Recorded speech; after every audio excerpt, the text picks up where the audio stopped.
नमस्कार, आप देख रहे हैं सिंहासन और आपके साथ में विजेंद्र सोलंकी। आज जिस लोकसभा सीट की सियासी गणित को आपको समझाने वाले हैं वो लोकसभा सीट है अलवर लोकसभा सीट। यहां के सियासी मिजाज को समझने के लिए, यहां के जातिगत समीकरणों को समझने के साथ साथ कहा जा सकता है कि यहां धार्मिक समीकरण भी समझने बेहद जरूरी होते हैं। ये एक ऐसी सीट जिस पर सीधे तौर पर नहीं कहा जा सकता कि कौन यहां ज्यादा भारी चुनाव के इतिहास के हिसाब से नजर आता है, क्योंकि जिस दौर में राजस्थान के अंदर सभी सीटों पर सफाया बीजेपी करती नजर आई, उसी दौर में बाई इलेक्शन हुआ तो कांग्रेस मार्जिन के साथ जीतती हुई नजर आई। इस बार दोनों ही पार्टियों की तरफ से नए कैंडिडेट हैं। हालांकि बीजेपी ने जिनको यहां से कैंडिडेट बनाया है उनका एक लंबा चौड़ा सियासी इतिहास है, राज्यसभा सांसद हैं और इसके अलावा बीजेपी के थिंक टैंक में उनको गिना जाता है। वहीं कांग्रेस ने जिनको कैंडिडेट बनाया वो वर्तमान विधायक हैं, लेकिन क्या वाकई में मुकाबला यहां कांटे का होने वाला है, इस पर बात करेंगे। सवाल यह भी होगा कि क्या इस सीट पर इससे पहले यादव वोटों का डायवर्जन कभी नजर आया है। यह सीट है अलवर लोकसभा सीट, जिसके जातिगत समीकरण, धार्मिक समीकरण, यहां के सियासी मुद्दे और जनता किस आधार पर वोट करती है और करती आई है और करने वाली है, इस पर बात करेंगे।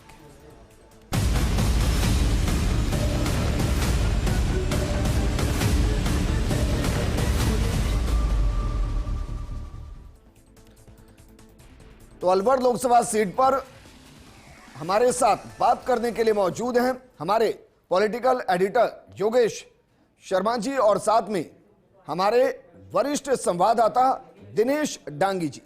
योगेश जी, शुरू करें उससे पहले एक बार ग्राफिकली बता देते हैं कि भाई मुकाबला किस किस के बीच में। वैसे ही राजस्थान की जनता जानती है कि इस सीट पर मुकाबला किस किस के बीच में है। जरा देखिए, इस पर कांग्रेस की तरफ से ललित यादव को मैदान में उतारा गया है, जबकि बीजेपी की तरफ से भूपेंद्र यादव को मैदान में उतारा गया। सियासी तौर पर एक लंबा चौड़ा अनुभव और इसके साथ बीजेपी के थिंक टैंक में इनकी गिनती होती है, लेकिन दोनों तरफ से यादव कैंडिडेट को उतारा गया है। तो योगेश जी, पहला सवाल आपसे यही, क्या इस सीट पर इस बार यादव वोटों को डाइवर्ट करने के लिए, उसमें सेंधबारी करने के लिए कांग्रेस ने एक रणनीति के तहत ललित यादव को उतारा है? देखिए, राठ और मेवात मत्स्य क्षेत्र इसे कहा गया अलवर को जी, और आपको पता ही है बिना मात्रा का लोकसभा क्षेत्र है और बिना मात्रा का लोकसभा क्षेत्र होने के कई राजनीतिक निहितार्थ है।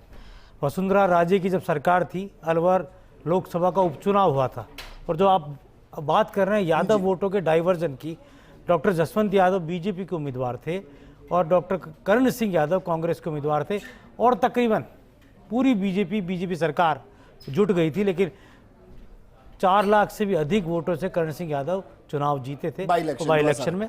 और सभी सीटों वो भी तब जब कर्ण सिंह यादव ने प्रचार में रुचि नहीं ली, मतलब वो थोड़ी सी सुस्त था उनका प्रचार, नहीं तो हो सकता 5 लाख भी चल जाता। तो ये कहा जा सकता है इसको लेकर। लेकिन भूपेंद्र यादव एक अलग तरह के राजनेता, जिनके लिए कहा जाता है कि एक हाथ से दूसरे हाथ को वो पता नहीं लगने देते कि उनकी अगली राजनीति क्या होगी। ये भी कहा जाता है कि अजमेर के छात्र संघ की राजनीति से सफ़र शुरू हुआ और फिर जाकर वो आज अलवर का पहला अपने जीवन का लोकसभा का चुनाव लड़ रहे हैं। यहाँ पर सबसे बड़ी बात है कि भूपेंद्र यादव उस फैक्टर से सामने आए कि वो बड़े यादव छत्रप है। बड़े यादव छत्रप, इनके पास केंद्रीय मंत्रालय है, इस वक्त मोदी सरकार में प्रमुख दायित्व है। इसके साथ ही मोदी और अमित शाह दोनों के विश्वस्तों में उनकी गिनती होती है। कई मामलों में वो भारतीय जनता पार्टी के थिंक टैंक इसलिए कहलाए, राम सेतु और राम मंदिर, ये तमाम जो मसले थे, जो कानूनी मसले थे, इनसे सीधे तौर पर संघ के दृष्टिकोण से विचार रहा। अब राजस्थान से उनकी भूमिका को लेकर वसुंधरा राजे की जब पहली बार प्रचंड बहुमत की सरकार बनी थी, तब उस पूरे वॉर रूम के जो इंचार्ज थे वो भूपेंद्र यादव थे और जिन्होंने पहले ही तय कर दिया था कि 150 से ज़्यादा सीटें आएंगी और ये उनकी भविष्यवाणी सच साबित हुई थी। और उस समय भूपेंद्र यादव के विरोधी भी मान गए थे उनकी रणनीति को। ठीक है योगेश जी, क्योंकि ये तो जनता तय करेगी। लेकिन यहाँ विजेंद्र, सबसे बड़ी बात है, कांग्रेस ने जो ललित यादव के तौर पर स्थानीय यादव चेहरे को जमीन पर उतारकर जो कार्ड खेला है, उससे कांग्रेस पार्टी ने मुकाबले की स्थिति पैदा कर दी है। और मैं फिर कह रहा हूं कि अलवर का जो रिजल्ट है, चाहे जो भी हो, लेकिन बहरोड, मुंडावर, अलवर ग्रामीण, रामगढ़, राजगढ़, ये महत्वपूर्ण विधानसभा क्षेत्र हैं जो यहाँ की पूरी राजनीति को बदल सकते हैं, यहाँ की पूरी राजनीति को प्रभावित कर सकते हैं। ठीक है, और इस सीट पर वैसे भी मेव मतदाता काफी संख्या में हैं, उनका रुख किधर रहेगा ये भी बहुत कुछ निर्भर करता है। लेकिन अपने दर्शकों को एक बार वोटिंग परसेंटेज दिखाते हैं। जरा देखिए, बीते अगर 3 चुनावों की बात करें, उसमें बाई इलेक्शन को एक बार के लिए हटा भी दे तो किस पार्टी को कितने वोट मिले हैं। देखिए, बीजेपी को 2009 में 38% वोट मिले, जबकि कांग्रेस को 2009 में लगभग 60% के आसपास 59.02% वोट मिले हैं। लेकिन इसके बाद मोदी फैक्टर काफी हद तक काम करता हुआ नजर आया और देखिए 38% कहां जाकर 2014 में 60% वोट में चेंज हो गए, जबकि कांग्रेस का वोटिंग परसेंटेज लगभग 60% जो था वो आधा होने की स्थिति में आया। अब ये कहिए कि 2019 के मुकाबले 2014 में जो वोटिंग परसेंटेज है वो पूरे तरीके से बदलता हुआ नजर आया और उसका परिणाम पर असर भी हुआ। 2019 के बाद जब हम 2019 में देखिए लगभग 60% के आसपास बीजेपी का वोट परसेंटेज रहा, यानी कि 2014 और 19 में बहुत ज्यादा अंतर ना बीजेपी के वोटिंग परसेंटेज में आया, ना ही कांग्रेस के वोटिंग परसेंटेज में आया है। और दिनेश, यहीं से मेरा सवाल है, क्योंकि लगभग ये डबल है। 2014 और 2019 बीजेपी का वोटिंग परसेंटेज कांग्रेस के मुकाबले डबल होने की स्थिति में, अब दोनों ही तरफ से यादव हैं। तो मेरा सवाल आपसे यह है कि क्या इस बार इस वोटिंग परसेंटेज में आपको बदलाव होता हुआ नजर आ सकता है? विजेंद्र, इस मतदान प्रतिशत की एक वजह यह भी मान सकते हैं, मोदी लहर के साथ बीजेपी ने वहां पर हिंदुत्व का कार्ड खेला था 2 बार, महंत चांदनाथ और फिर बालकनाथ, तो वो दोनों मिक्स हुए तो जाहिर सी बात है जीत आसान हुई। लेकिन जैसा कि बाई इलेक्शन में आपने देखा 2 बार भंवर जितेंद्र सिंह, कदावर नेता, गांधी परिवार के करीबी, उनकी हार हुई। लेकिन जैसे ही कर्ण सिंह यादव का यादव कार्ड खेला, कांग्रेस पार्टी वहां पर जीत दर्ज कर गई और 10 सांसद अब तक वहां से यादव रहे हैं। जो चुनाव है करीब 3 लाख, 3.25 लाख यादव समाज के वोट है, ये एक तरफा जाते थे महंत चांदनाथ और बालकनाथ के, क्योंकि ये डिसाइडिंग वोटिंग था, क्योंकि कैंडिडेट सामने राजपूत था। लेकिन अब ललित यादव यानी यादव कार्ड एक बार फिर यहाँ पर खेला, तो जाहिर सी बात है दोनों के सामने चुनौती है और कई समीकरण वहां पर काम कर रहे हैं। जैसे बसपा ने फजल हुसैन को भी टिकट दिया है, वो मेव मुस्लिम वोटों में कितनी सेंधमारी कर पाते हैं। हालांकि मुकाबला आमने सामने का है, तो वो कितनी सेंधमारी करते हैं तो वो सीधे नुकसान कांग्रेस पार्टी को यहाँ पर होता है। नो डाउट भूपेंद्र यादव बड़ा चेहरा है, मोदी शाह के करीबी है, लेकिन अपने कैरियर का पहला वो लोकसभा चुनाव है वो लड़ने जा रहे हैं। ललित यादव भी पहला चुनाव लड़ने जा रहे हैं और दोनों ही छात्र राजनीति से सफ़र तय करते हुए यहाँ पर पहुँचे। इस बार मुकाबला कह सकते हैं कि काफ़ी रोचक है और ललित यादव कांग्रेस पार्टी स्थानीय और भारी का चुनाव है, उसको मुकाबला यहाँ पर बनाना चाहती है ताकि उसका फ़ायदा उठाए। और योगेश जी ने बताया राठ इलाका है जो मुंडावर, बहरोड और वहाँ पर बानसूर यादव मतदाता काफ़ी तादाद में है और ये कोई पैमाना नहीं है कि 5 विधायक कांग्रेस पार्टी के, पिछली बार जहाँ कांग्रेस के विधायक थे वहाँ पर बालकनाथ ने अच्छी लीड ली थी, तो यहाँ पर ललित यादव है, युवा चेहरे, उनकी थोड़ी पकड़ है। लेकिन शहरी मतदाता है वहाँ पर बीजेपी अच्छी पैठ बनाए हुए हैं, उनकी अच्छी पकड़ है और कई फैक्टर पर ये चुनाव यहाँ पर लड़ा जा रहा है। जैसे मुद्दे भी है, अहिर रेजिमेंट की अलग तो बात करेंगे, आगे चल के करेंगे। लेकिन योगी जी, मेरा सवाल है, क्योंकि बसपा ने कैंडिडेट को उतारा है और 3 लाख के आसपास यहाँ मेव मतदाता है, उसके बाद फिर SC है, ST है, दलित, और कल मायावती इस सीट पर आने भी वाली है। आपको क्या लग रहा है, मुकाबला त्रिकोणीय यहाँ होगा या जितनी बसपा मजबूत होती चली जाएगी उतनी इस सीट पर कांग्रेस कमजोर होती चली जाएगी? देखिए, मुस्लिम वर्ग मुझे लगता नहीं है कांग्रेस से छिटकेगा, क्योंकि आप देखिए, मुझे ध्यान है कि कांग्रेस के स्टेट लीडरशिप को यहाँ के मुस्लिम बड़े नेताओं ने कहा, जब बात टिकट देने की आई थी कि या तो चूरू दो या टोंक माधोपुर दो, उस वक्त भी कांग्रेस के बड़े मुस्लिम नेताओं, प्रोमिनेंट मुस्लिम धर्म से जुड़े लीडर्स ने ये कहा कि साहब हमें सीट देने की ज़रूरत नहीं है। इसलिए नहीं है कि हम जीत तो रहे नहीं हैं और ये ध्रुवीकरण होगा वोटों का, इससे अच्छा है आप अपने उपयुक्त चेहरे को चुनाव लड़ाएं। कांग्रेस ने एक भी टिकट 25 में से नहीं दिया और यही कारण है कि अलवर के अंदर जो इमरान को टिकट दिया था विधानसभा का, आपको ध्यान ही है कि कितने कड़े मुकाबले में इमरान चुनाव हारे हैं बाबा बालकनाथ से। ये कहा जा सकता है कि मेवात का जो इलाका है और ख़ास तौर से ये तिजारा का जो बेल्ट जहाँ से ये कैंडिडेट आते हैं, तैयब हुसैन के बेटे हैं, जाहिदा के भाई हैं, जिनके समर्थन में मायावती आ रही है। लेकिन मुस्लिम वोट इंटैक्ट कांग्रेस के साथ जाता हुआ नजर आ रहा है। पूरे स्टेट के अंदर एक बाड़मेर को ज़रूर हम यहाँ पर थोड़ा सा क्रॉस चेक करने की ज़रूरत है। बाकी सभी जगह पर अभी तक मुस्लिम वोटों का जो रिफ्लेक्शन है वो अपने परंपरागत वोट बैंक कांग्रेस के साथ दिख रहा है। तो यहाँ कहा जा सकता है कि राजस्थान का अलवर इसलिए हॉट सीट है क्योंकि भूपेंद्र यादव चुनाव लड़ रहे हैं। घासीराम यादव यहाँ सबसे बड़े नेता हुए, यादव छत्रप हुए, राठ केसरी उन्हीं को कहा गया, राठ केसरी उन्हीं को कहा गया, और जिसने उनके बाद ही उपाधि लेने की कोशिश की अपने गरज से, वो राठ केसरी क्या विधायक भी नहीं रहे। तो राठ केसरी बनने के लिए 7 बार वो चुनाव जीते थे, मंत्री रहे, सांसद रहे, और पंडित नवल किशोर शर्मा भी अलवर से सांसद रहे, भंवर जितेंद्र सिंह सांसद। यहाँ कांग्रेस के Tikaram Jully leader of opposition, उनकी प्रतिष्ठा दाव पर है सीट पर। भंवर जितेंद्र सिंह की प्रतिष्ठा दाव पर है क्योंकि उन्होंने अपने तमाम कांग्रेस के बड़े नेताओं से लड़ाई लड़कर और ललित को टिकट दिलवाया, करण सिंह का लेकिन टिकट। सवाल तो ये भी है ना योगी जी कि वो खुद चुनाव क्यों नहीं लड़े? जब कांग्रेस ये कह रही थी कि भाई ये करो या मरो की स्थिति वाला चुनाव है, तो कांग्रेस के तमाम बड़े लीडर्स चुनाव लड़ते नजर नहीं आए, उसमें एक भंवर जितेंद्र भी है। अगर भंवर जितेंद्र सिंह चुनाव लड़ते तो अभी हम यहाँ कंटेस्ट की बात ही नहीं कर रहे होते। ये ललित के कारण ही कंटेस्ट पैदा हुआ है, क्योंकि ललित के कारण, जैसा अभी दिनेश ने कहा कि यादव को लाते ही वहाँ पर कांग्रेस ने यादव वोटों का जो एकदम से बीजेपी की तरफ जाने का जो मूवमेंट था उसको रोकने की कोशिश की है।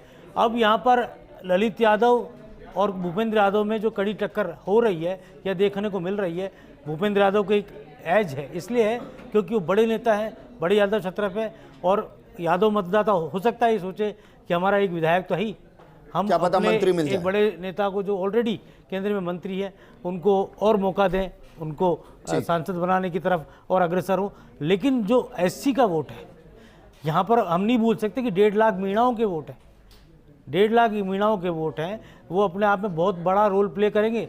राजगढ़ कांग्रेस का गढ़ कहा जाता है, अभी भी कांग्रेस का एमएलए वहाँ पर जीता है।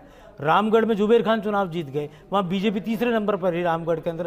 थाना किशनगढ़ बास में बीजेपी का क्या हाल हुआ हम सबको पता है, वहाँ दीपचंद खेरिया जीत गए। तो जाट यहाँ की मुंडावर हुआ, किशनगढ़ बास हुआ, कुछ ऐसे इलाके हैं जहाँ जाट बेल्ट के तौर पर जाना जाता है, जाट बहरोड भी है।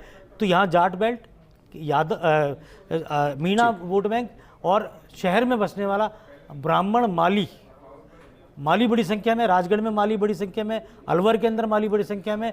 और अगर अशोक गहलोत के आधार पर यहाँ पर थोड़ा बहुत भी असर करता है, जैसा अशोक गहलोत ने दौरा किया, प्रियंका ने अच्छी सभा मीटिंग की, रोड शो किया, तो कुल मिलाकर अलवर का मिजाज इस वक्त कहा जा सकता है कि उस तरह का हो रहा है जिसके बारे में कोई अप्रत्याशित भविष्यवाणी नहीं की जा सकती। मोटे तौर पर बता ही देते हैं कि भाई अलवर सीट पर जातिगत समीकरण क्या है, और फिर हम समझेंगे कि इसमें से कौन कौन सी जातियां किधर जा सकती हैं। हालांकि हमेशा ही कहते हैं कि वोट करते वक्त जाति नहीं कैंडिडेट देखिए, लेकिन जाति देखी जाती है। तो जरा जो जातिगत समीकरण है उनको एक बार खंगाल लेते हैं कि यहाँ की जातिगत समीकरण क्या है। वैसे 1952 में ये सीट, जैसे देश की बाकी सीटें आई, ये सीट भी अस्तित्व में आई। उसके बाद अगर इस सीट की बात की जाए तो शुरुआत में व्यक्तिवाद की सियासत यहाँ काफी लंबे वक्त तक हावी रही, जिसका जिक्र योगेश जी कर भी रहे थे। उससे आगे बढ़ते हैं तो आपातकाल के बाद यहाँ परिस्थिति बदलती हुई नजर आई। आपातकाल से पहले लगभग कांग्रेस और जनता पार्टी ये यहाँ पर रही है, लेकिन उसके बाद परिस्थिति यहाँ बदली है। अलवर में 20,52,608 कुल मतदाता हैं। 20 लाख से ज्यादा मतदाता, लगभग हर सीट पर इतने ही मतदाता हैं। इनमें 10,80,935 पुरुष हैं, और अगर महिला की बात की जाए तो महिला 9,71,673 महिला मतदाता हैं, यानी कि लगभग आप मान सकते हैं कि 48-50% के आसपास दोनों का है। ये एक बड़ा वोट बैंक है जिसका जिक्र हम करें। इसको रोकिए यहां जरा। मेव समाज के 3,30,000 के आसपास और एससी के करीब 4,50,000 के आसपास मतदाता। योगी जी मैं इस स्लाइड को आगे बढ़ाऊं उससे पहले मैं आपसे जानना चाह रहा हूं कि भाई लगभग ये 8 लाख के आसपास मतदाता हैं। क्या इस मतदाता पर बसपा की पकड़ हम माने की कमजोर है, क्योंकि एससी और मेव दोनों जा सकते हैं अगर जाए तो? देखिए, बसपा की पकड़ यहाँ पर थी पहले, लेकिन दीपचंद खेरिया भी अब कांग्रेस के विधायक है, और वहीं पर बहुजन समाज पार्टी से जो जीते थे चुनाव, और आपको लगता ही है कि वहाँ अब बीएसपी को लेकर यहाँ जो एक बड़ा खास तौर, ये इसलिए एक ज़माने भर तक बीएसपी के साथ यहाँ जुड़ाव रहा क्योंकि कांशीराम ने या बीएसपी को जड़े जमाने में मदद की थी। कांशीराम ने दरी तक बिछाई है, एक ज़माना था। लेकिन आज की तारीख में यहाँ जब नेशनल लेवल का जो इलेक्शन है उसमें कांग्रेस और बीजेपी की सीधी टक्कर है, और इस सीधी टक्कर में माइनॉरिटी का जो झुकाव है वो कांग्रेस के साथ है, इसमें कोई दोहराई नहीं है। ठीक है दिनेश जी, कोई रणनीति बनाई है इसके लिए अलग से कि भाई इस वोट बैंक को कांग्रेस कैसे अपनी तरफ करे? जी देखिए, कांग्रेस का ये वोट बैंक तो मजबूत है ही, और जैसा कि योगेश जी ने बताया पिछली बार बालकनाथ सब जगह से लीड लेकर निकले थे, लेकिन राजगढ़ से वो पीछे रहे थे। तो एसटी का मीणा मतदाता वहाँ कांग्रेस के हमेशा प्लस में रहता है। इसकी क्या वजह है वो पता नहीं, लेकिन यादव वोट अब काफ़ी यहाँ डिसाइडिंग। इसकी वजह बताता हूँ मैं आपको। इसकी वजह ये है कि राजगढ़ दौसा से सटा हुआ है जी, तो दौसा का जो दौसा की हवा है वो राजगढ़ को प्रभावित करती है। तो राजगढ़ में एसटी एससी माली का भी जो माइंड सेट है वो यहाँ पर कुछ हद तक कांग्रेस के प्रति जाता है। तो यही कारण है कि जो मीणा परंपरागत रूप से कांग्रेसी रहता है, और यहाँ से यही कारण है किरोड़लाल जी भी यहाँ प्रचार करने आते हैं, लेकिन उन्हें पता है कि राजगढ़ का माइंडसेट क्या है। और अब तो डॉक्टर साहब तो पूरी तरह दौसा में उलझे हुए हैं, तो वो राजगढ़ की तरफ रुक नहीं कर वहां भी वो नाराज ही नजर आ रहे हैं। लेकिन आगे बढ़िए जरा बाकी वोटिंग परसेंटेज के साथ जो हम जातिगत समीकरणों को समझा रहे हैं। यादव समुदाय के 3,10,000 के आसपास मतदाता हैं, जाट 1,20,000 के आसपास है, और दोनों ने यादव कैंडिडेट को उतारा है। तो ये जो 3,10,000 में से कितना बीजेपी के पास रहेगा और कितना कांग्रेस के पास जाएगा, यहां से भी हार जीत का एक कैलकुलेशन लगेगा, जिसका जिक्र मेरे सहयोगी योगेश करें कि मीणा यहां 1,30,000 के आसपास है, ब्राह्मण यहां 1,20,000 के आसपास है, वैश्य मतदाता 90,000 के आसपास है। ये यहां का वोटिंग परसेंटेज है। इसके अलावा भी पंजाबी और सिख लगभग 90,000 के आसपास। वहीं अगर गुर्जर की बात की जाए तो इस सीट पर गुर्जर भी हैं, और गुर्जर लगभग 70,000 के आसपास हैं। राजपूत यहां 80,000 के आसपास हैं। और जिक्र जो माली वोट बैंक का किया जा रहा था, 1,40,000 के करीब माली समाज के और 1 लाख अन्य जातियों के यहां वोटर्स हैं। तो दिनेश, क्योंकि जब हम इन वोट बैंक को देखते हैं तो उसमें लगता है कि कांग्रेस अगर सही तरीके से काम करे तो मुकाबले को बेहद टक्कर का बना सकती है, और जो हार जीत का मार्जिन रहेगा उसको कम कर सकती है। लेकिन हम देखते हैं कि जो लोकसभा के चुनाव होते हैं उसमें वोट बहुत अलग तरीके से होता है। विधानसभा की कैलकुलेशन के हिसाब से उसको समझा नहीं जा सकता। जी बिल्कुल विजेंद्र, ग्राउंड पर वहाँ मोदी लहर, मोदी की गारंटी, धारा 370 और राम मंदिर, इनका बिल्कुल प्रभाव है, और उन्हीं के बदौलत भूपेंद्र यादव वहाँ पर अच्छी टक्कर यहाँ पर दे रहे हैं। लेकिन 2-3 चीज़ों का और चर्चा है। जाट मतदाताओं की बात करते हैं योगेश जी, वहाँ एक और चर्चा है कि मंजीत चौधरी समर्थक चाहते हैं कि ललित यादव चुनाव जीत जाए, ताकि वहाँ बाई इलेक्शन हो तो दोबारा उनके, इसीलिए प्रवेश वर्मा को भेजा गया है। जी इसीलिए प्रवेश वर्मा को, मंजीत चौधरी हार गए थे एक अच्छे अंतर से, तो वो चाहते हैं ललित यादव जीत जाए, उनका समर्थकों का कहना है। तो जाट वोटों का झुकाव ललित यादव की तरफ यहाँ पर हो सकता है। दूसरी बात, एक सबसे बड़ी चर्चा ये हो रही है कि भूपेंद्र यादव बड़े चेहरा है, मंत्री है, लेकिन एक चर्चा ये भी हो रही है कि राजस्थान सरकार में एक भी यादव मंत्री क्यों नहीं है। ये भी एक बड़ा फैक्टर वहां पर काम कर रहा है। हालांकि मतदान के दौरान ये फैक्टर कितना काम करता है, लेकिन इसकी भी वहां पर चर्चा है कि लेकिन हो सकता है इसके लिए बीजेपी क्या ये कह रही है कि भाई जिताकर भेजिए, हम आप राजस्थान में मांग रहे हैं, हम दिल्ली में मंत्री देंगे। यहाँ पर कई बातें हैं जो नेशनल पॉलिटिक्स को प्रभावित करती है, क्योंकि ये एनसीआर का इलाका, बड़ा इलाका यहाँ जुड़ता है। ठीक बात। और यहाँ आरजेडी की पॉलिटिक्स भी प्रभावित होती है, सपा की भी प्रभावित होती है। यहाँ के यादव तेजस्वी को भी लाइक करते हैं, तो अखिलेश को भी लाइक करते हैं। और जब बीजेपी के बड़े नेता इन दोनों खिलाफ बोलते हैं तो उसका भी उफान यहाँ कुछ कुछ यादों में नजर आता है। लेकिन मेरा मानना है कि भूपेंद्र यादव कुशल संगठन करता है, चुनावी व्यू रचना बनाने में बेहद मास्टरमाइंड है, और ललित जो कह सकते हैं कि ललित भरोसे है अपने समाज के, अपने पार्टी के। अच्छा, टीकाराम जूली का असर कितना दिखाई देगा इस सीट पर? टीकाराम जूली को साबित करना होगा कि वो नेता प्रतिपक्ष जैसे ओहदे पर गए हैं, तो खासतौर से अलवर ग्रामीण, जहाँ से उन्होंने चुनावी जीत दर्ज की, और एक युवा दलित छत्रप के तौर पर वो अब राजस्थान की राजनीति में स्थापित हो चुके हैं और एक अपनी पहचान उन्होंने बनाई है। और पहले तो भंवर जितेंद्र सिंह के उंगली पकड़कर चलते थे, लेकिन अब भंवर जितेंद्र सिंह से बड़े नेता के तौर पर स्थापित होते जा रहे हैं। तो कहा जा सकता है कि अलवर की राजनीति के जो दलित वोट बैंक है, और जैसा आपने जिक्र किया, और मुझे लगता है ये संख्या और थोड़ी ज़्यादा हो सकती है, क्योंकि दलित वहाँ पर प्रत्येक सीट पर तकरीबन 20,000 के आसपास है। तो ये कहा जा सकता है कि 160 के आसपास हो सकते हैं, और ये एक बड़ा चैलेंज है। और SC ST को लेकर दिक्कत पूरे राजस्थान में ही दिख रही है। जी। 25 सीटों पर बीजेपी ने पूरी ताकत लगा रखी है। और मुझे लगता है कि अभी प्रचार खत्म होते होते काफ़ी कुछ चीज़ों को सेटल किया जाएगा। लेकिन ये बड़ी प्रॉब्लम, और आपने डॉक्टर साहब का भी एक वायरल वीडियो भी सुना होगा, SC/ST को लिए दिक्कत आ रही है।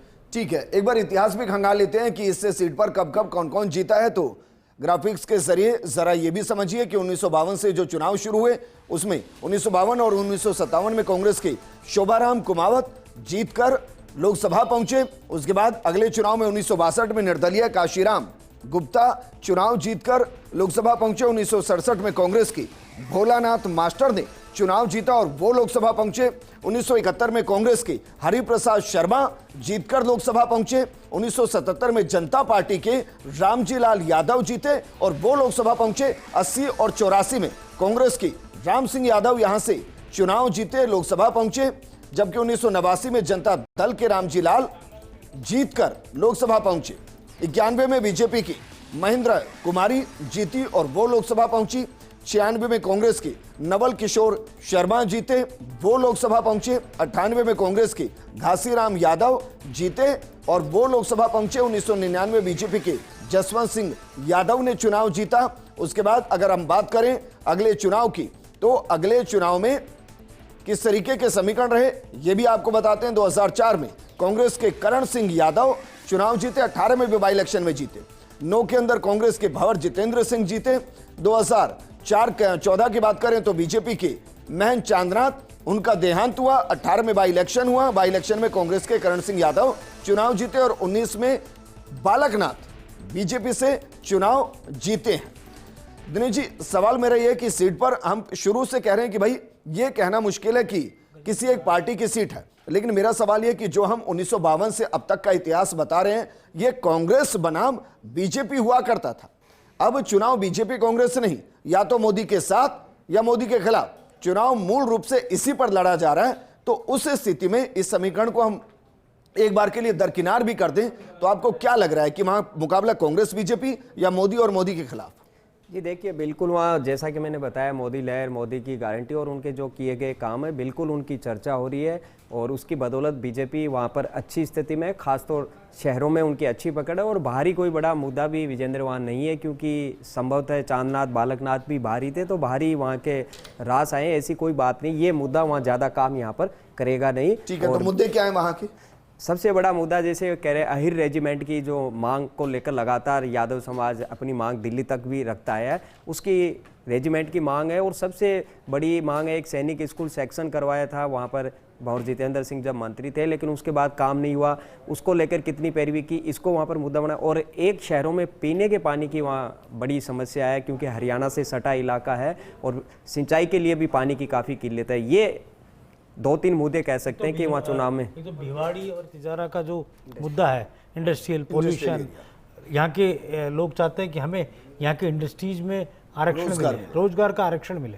नहीं, लेकिन ये तो होना भी चाहिए, ये बड़ा मुद्दा है। हरियाणा में खट्टर सरकार ने लागू किया था तो निर्दलीय विधायक बलजीत यादव ने ये मांग की थी कि स्थानीयों को यहाँ पर दिया जाए। दिलचस्प बात ये है विजेंद्र कि यहाँ जो स्थापित नेता हैं बीजेपी के, हम भूपेंद्र यादव तो विशुद्ध रूप से विद्यार्थी परिषद से निकले, लेकिन जसवंत भी कांग्रेस पार्टी से आए, अब करण सिंह यादव भी कांग्रेस पार्टी से आए।